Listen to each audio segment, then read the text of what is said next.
మూసీ బస్తీ నిద్ర పేరుతో బీజేపీ నాయకులు పెద్ద డ్రామాకే తెరలేపారని విమర్శించారు మీడియా కమిటీ చైర్మన్ సామరామోహన్ రెడ్డి. దోమలు కొట్టకుండా ముందుగానే జాగ్రత్తలు తీసుకుని బీజేపీ నేతలు నిర్ధారించారని విమర్శించారు. మూసీ పరివాహక ప్రాంతంలో ఒక్క పూట కూడా బీజేపీ నేతలు సరిగ్గా పడుకోలేదని, అలాంటప్పుడు మూసీ వాసుల కష్టాలు ఎలా తెలుస్తాయని ప్రశ్నించారు సామా.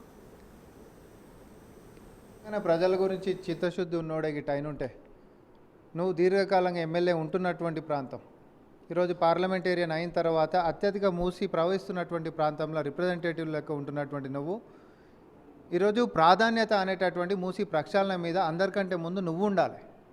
కానీ దురదృష్టం ఏంటిది అనంటే ఇప్పటికైనా తెలంగాణ వచ్చిన తర్వాత 10 ఏళ్ళు అయిపోయినాక, దశాబ్ది కాలం అయిపోయిన తర్వాత కూడా అందరు మాటలు చెప్పేటోళ్ళే ఉండే తప్ప చేతలు చేసేటటువంటి వాళ్ళు ఎవరు లేకుండే.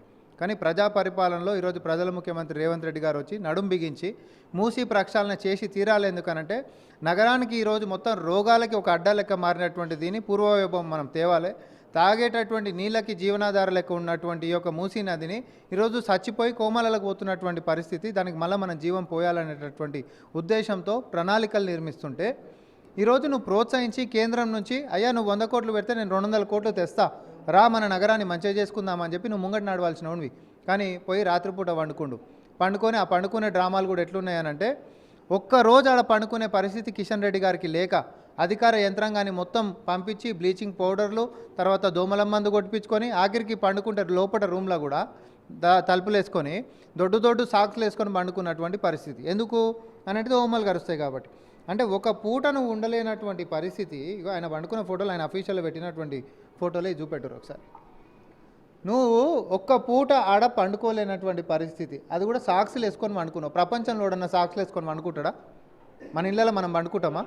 కానీ కిషన్ రెడ్డి ఎందుకు పండుకున్నా అంటే అది దోమల బాధకి. మరి ఆ బాధల అవస్థలు ప్రజలు పడుతురు కాబట్టే కదా, ఆ సమస్యల నుంచి విముక్తి చేయనీకనే కదా ఈరోజు ఈ ప్రజాప్రభుత్వం అనేది మూసి ప్రక్షాళన అనేటటువంటి తీసుకొని వచ్చింది. రోగాల బారిన పడుతున్నటువంటి ప్రజల్ని కాపాడడం మాత్రమే కాదు, జీవనాధారణ అయినటువంటి మూసీ నది ఈరోజు కాలుష్యానికి ఒక సోర్స్ అయింది. కాబట్టి మనము మన ప్రజల కోసము, భవిష్యత్తు తరాల కోసము, రానున్నటువంటి పిల్లల కోసము ఒక నాయకుడు, ఒక ప్రభుత్వము చిత్తశుద్ధితో ముందుకు పోతుంటే దయచేసి కాళ్ళలో కట్టలు పెట్టేటటువంటి పనులు చేయదని నేను కిషన్ రెడ్డి గారిని కోరుకుంటా ఉన్నాను. నిర్ణయాలు తీసుకున్న తర్వాత, పనులు ఇక్కడ మొదలైపోయిన తర్వాత ఒక పక్క ఈ పాలన బాగుంది అనేటటువంటిది పక్క రాష్ట్రాలు కూడా, మరి తెలంగాణలో కాంగ్రెస్ పార్టీ వచ్చిన తర్వాత రైతులకు రుణమాఫీ అయింది, ఉచితంగా మహిళలు రవాణా చేస్తూ ఉన్నారు, తర్వాత 500కే సిలిండర్ వస్తుంది, 200 రూపాయల యూనిట్ల కరెంటు ఫ్రీగా ఇస్తున్నారంట, మహిళా స్వయం శక్తి అని చెప్పేసి క్యాంటీన్లు అని చెప్పి మహిళలకు ఇస్తున్నారంట, లేకపోతే పేదవారికి ఏంటన్నా పరివాకంలో పోతుంటే డబుల్ బెడ్రూమ్ లేయడమే కాదు 2 లక్షల రూపాయలు పైసలు ఇస్తుండంట.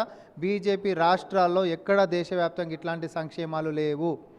ఆర్థిక కష్టాలు ఉంటున్నటువంటి రాష్ట్రంలో అధికారంలోకి వచ్చినటువంటి కాంగ్రెస్ పార్టీ చిత్తశుద్ధితో రూపాయి అవినీతిని అరికడుతూ రూపాయి పోగు చేస్తూ, ఆ పోగు చేసినటువంటి రూపాయి ప్రతి పేద ప్రజల జోబులకు పోవాలి. ఎందుకంటే ఇవి మన పైసలు మన పరిపాలనకి, మన సంక్షేమానికి, మన అభివృద్ధికి ఉండాలనేటటువంటి చిత్తశుద్ధితో పాలిస్తున్నటువంటి తీరుని పక్క రాష్ట్రాలలో పిలిపించుకుంటున్నారు నాయకులు. మీరు రండి సార్, ఇట్లాంటి పాలన మా ప్రజలు కూడా చెప్పండి, తద్వారా కాంగ్రెస్ వస్తే ఇట్లా మేలు జరుగుతుందని బరాబర్ పోతారు, చెప్తారు. మీరు కూడా పోయారు కదా, బీజేపీ వాళ్ళు కూడా పోయారు.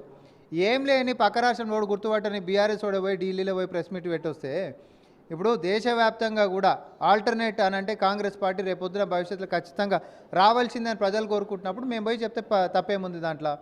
కానీ నేను మాత్రం ఒకటే అడుగుతున్నా, కిషన్ రెడ్డి గారు కానీ బీజేపీ నాయకులకు కానీ చిత్తశుద్ధి ఉంటే అర్ధరహితంగా మాట్లాడకుండా ఈరోజు నిర్మాణాత్మకంగా మీరు ఈ రాష్ట్రంలో పెద్దన్న పాత్ర తీసుకొని కేంద్రం నుంచి నిధులు తేవాలి.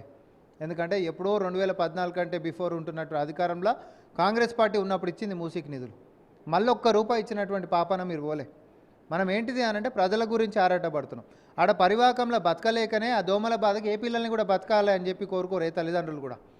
కాబట్టే వాళ్ళు వరదలు వచ్చినా పక్కకి వెళ్ళిపోతారు, 3-4 నెలలు పక్కకు బతుకుతారు. అవతల ఎడకన పోయి ఏడా ఫ్లైఓవర్ల కిందనో లేకపోతే ఇంకేమైనా పాకలు వేసుకొని బతకడమో అది అలా బతుకు. కానీ ఈరోజు మనం వచ్చిన తర్వాత పరివాహకంలో నష్టపోతున్నటువంటి వాళ్ళకి డబుల్ బెడ్రూమ్ పక్కా ఇండ్లు ఇవ్వటమే కాదు, ఆర్థికంగా కూడా ఆదుకుంటున్నాము.